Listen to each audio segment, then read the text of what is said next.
Yma gyflwyno Gwyddonwyr Gofal Iechyd. Maen nhw'n hoffi gwyddoniaeth, gwneud ymchwil, arloesi a ddysgu, gwella ac arwain. A chi yw'r person yma?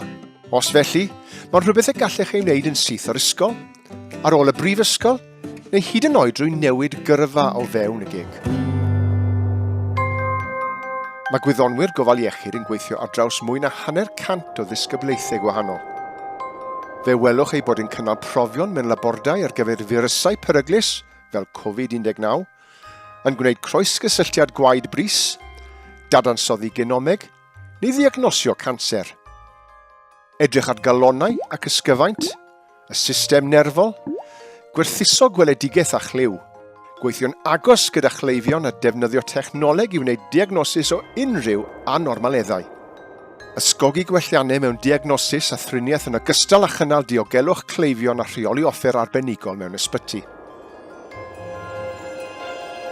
Cyfuno bioleg, cyfrifiadureg, peiriannau gwybodaeth, mathemateg ac ystadegau i ddadansoddi a dehongli data.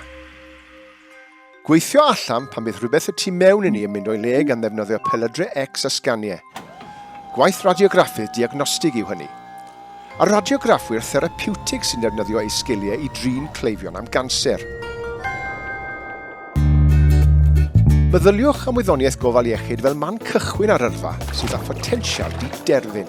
Gallech wneud dysgu sy'n seiliedig ar waith, neu radd mewn gwyddor gofal iechyd, neu gwrs olradd 3 mlynedd a gweithio'ch ffordd hyd at lefel ymgynghorydd. Mae'n gymysgedd o hyfforddiant yn y swydd a'r ystafell ddosbarth, ac mae cyfleoedd ariannu ar gael eich helpu ar eich ffordd. Rydym am i chi weithio yng Nghymru ac aros yng Nghymru, lle gallwch fwynhau llwyddiant di ben draw.